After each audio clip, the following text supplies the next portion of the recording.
Users को किस प्रकार से ज्यादा बेवकूफ बनाया जा सकता है ताकि जब भी वो कॉइनस्विच प्रो एक्सचेंज पर मान लीजिए कि वो कॉइनस्विच एक्सचेंज की ऑर्डर बुक को यूज करके किसी भी कॉइन को बाई करते हैं या फिर सेल करते हैं, या फिर अगर वो वजीरिक्स एक्सचेंज की ऑर्डर बुक को यूज करके किसी भी कॉइन को बाई करते हैं या सेल करते हैं, सो ज्यादा से ज्यादा कॉइनस्विच प्रो एक्सचेंज ट्रेडिंग पर लगने वाली फीस से पैसे कमा रहा है। तो इस वीडियो के माध्यम से मैं आपको बताने वाला हूँ कि अब आपको बेवकूफ बनने की जरूरत नहीं है और आप खुद से फिगर आउट करेंगे कि हाँ वास्तव में आपने इस वीडियो को देखने के बाद में ट्रेडिंग फीस पर कितना सारा पैसा सेव कर लिया। लेकिन कॉइनस्विच प्रो इंडिया का पहला ऐसा एक्सचेंज है जो कि आपको मल्टीपल एक्सचेंज की ऑर्डर बुक प्रोवाइड करवाता है जिनको आप यूज करके किसी भी कॉइन को बाय और सेल कर सकते हैं। सो यहाँ पर उसी के कारण आपकी जो मेकर फीस है एंड टेकर फीस है वो अलग अलग देखने के लिए मिलेगी। आपको कॉइनस्विच की अलग देखने के लिए मिलेगी और वजीरेक्स की आपको अलग देखने के लिए मिलेगी। इसके अलावा आपको कुछ यहाँ पर लेवल्स भी मिलते हैं, इन लेवल्स के अनुसार आपकी जो ट्रेडिंग फीस है वो लगने वाली है। इसके अलावा अगर आप और अधिक सीखना चाहते हैं कॉइनस्विच प्रो के बारे में तो इसी वीडियो के डिस्क्रिप्शन में आपको प्लेलिस्ट का लिंक मिल जाएगा। इस प्लेलिस्ट में काफी सारे वीडियो आपको मिल जाएंगे और आने वाले समय में इस प्लेलिस्ट में और भी वीडियो ऐड होने वाले हैं। तो सबसे पहले स्टेप है आपको वीडियो के डिस्क्रिप्शन के लिंक को फॉलो करके या फिर खुद भी आप कॉइनस्विच प्रो की वेबसाइट पर आएंगे एंड अपने अकाउंट का लॉगिन कर लेंगे। जैसे ही आपका अकाउंट लॉगिन हो जाएगा फर्स्ट लुक कुछ ऐसा आपको देखने के लिए मिल जाएगा। आपको यहाँ पर ऊपर काफी सारे ऑप्शन देखने के लिए मिल जाते हैं। आपको यहाँ वॉलेट एंड फीस का ऑप्शन मिलेगा, जस्ट आप यहाँ पर क्लिक करेंगे। यहाँ पर क्लिक करने के बाद में आपको दो ऑप्शन मिलेंगे। आपको यहाँ पर फीस वाला ऑप्शन मिलेगा, जस्ट आप इसके ऊपर क्लिक कर लेंगे। जैसे आप इसके ऊपर क्लिक करेंगे कुछ इस प्रकार का फर्स्ट लुक आपको दिखाई देगा। यहाँ पर आपको करंट लेवल आपका दिखाई देगा, जैसे कि यहाँ पर आपको काफी सारे लेवल्स देखने के लिए मिल जाते हैं। तो फिलहाल मेरा फर्स्ट लेवल है जो कि है 0 से 2.5 लाख रुपए तक का एंड यहाँ पर एक्सप्लेन की गई है कि फीस किस प्रकार से लगने वाली है। उसके बाद में लास्ट 30 दिन के अंदर मैंने कितना ट्रेड किया है, बाय हो या फिर सेल हो, उसका टोटल INR वैल्यू इतना बनता है वो मुझे यहाँ दिखाई दे रहा है। एंड जितना भी मैंने ये सेल वैल्यू या बाय वैल्यू जनरेट किया टोटल वो कितने ऑर्डर्स में किया है वो मुझे यहाँ ऑर्डर्स दिखाई दे रहे हैं। उसके बाद में कितना और पैसा बचा है, अगर मैं ये कंप्लीट कर लेता हूँ ट्रेडिंग करके, चाहे बाय करूँ चाहे सेल करूँ, तो फिर मेरा जो लेवल है सिंपली वो सेकंड स्टार्ट हो जाएगा।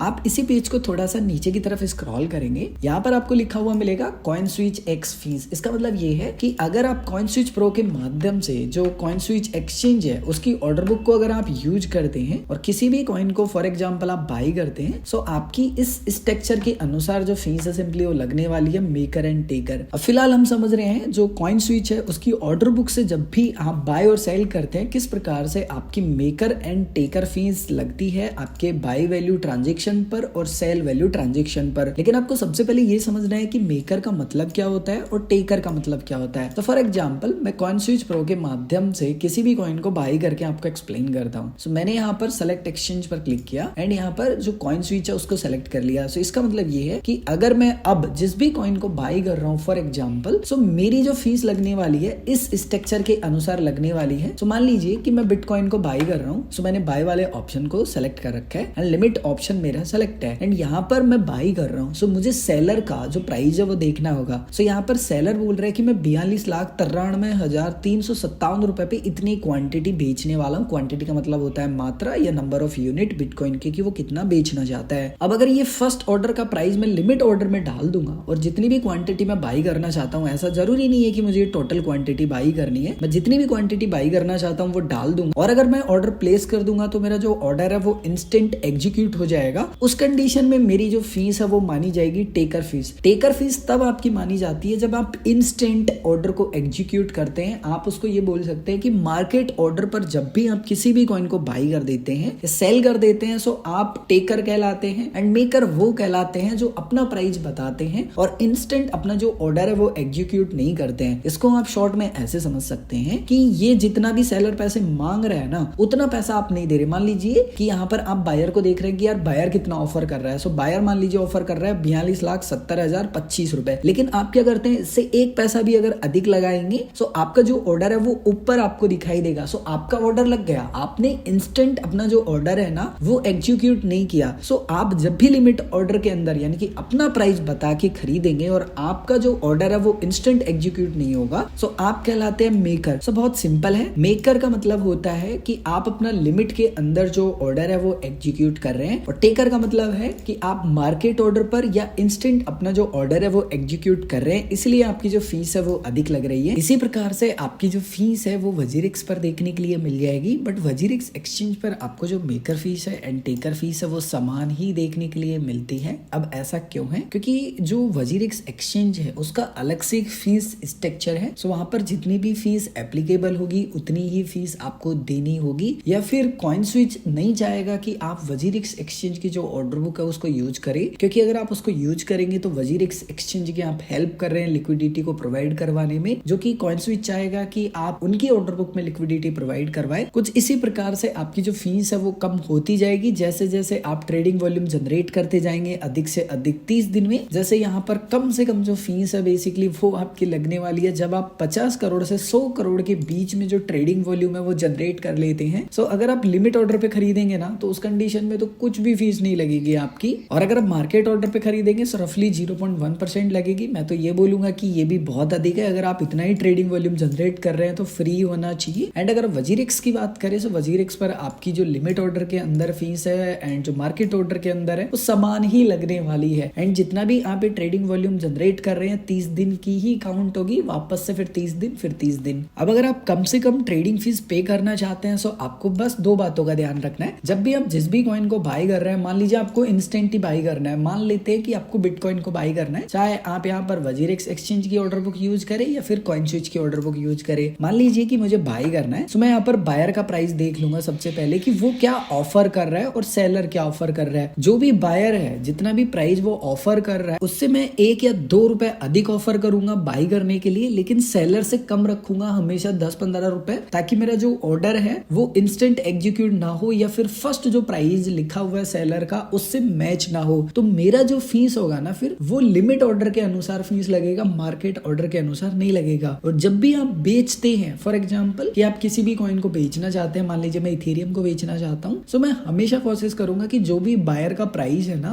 उस पर मैं अपना जो कॉइन है उसको ना बेचूं। जैसे यहाँ पर ये जो भी सेलर है इनका जो भी प्राइस है उसके अनुसार रखूं। अगर जो भी बायर बोल रहा है उसी प्राइस पर मैंने बेच दिया तो फिर वो मेरा जो ऑर्डर है वो इंस्टेंट एग्जीक्यूट हो जाएगा और उसको बोला जाएगा कि आपने मार्केट ऑर्डर पर बेच दिया, जिसके कारण आपकी जो फीस है वो भी अधिक लगने वाली है। दूसरा पॉइंट, जैसे कि आपने देखा कि वजीरिक्स एक्सचेंज पर आपको फीस काफी ज्यादा देनी पड़ रही है, सो पॉसिबल हो तो आप हमेशा जो कॉइन स्विच एक्सचेंज है उसकी ऑर्डर बुक को यूज कीजिए। अगर आपको प्राइस में बहुत ही अधिक डिफरेंट देखने के लिए मिल रहा है उस कंडीशन में फिर आप वजीरिक्स एक्सचेंज की जो ऑर्डर बुक है उसको यूज कर सकते हैं, वो आपके ऊपर निर्भर करता है। आई होप कि अब आपका कंफ्यूजन क्लियर हो गया होगा कि ये मेकर फीस क्या होती है एंड टेकर फीस क्या होती है, और मेकर और टेकर फीस कब लगती है और किस प्रकार से आप फीस को बचा सकते हैं। अगर आपका अभी भी कोई भी कंफ्यूजन है या आप कुछ भी पूछना चाहते हैं तो कमेंट करके पूछ सकते हैं।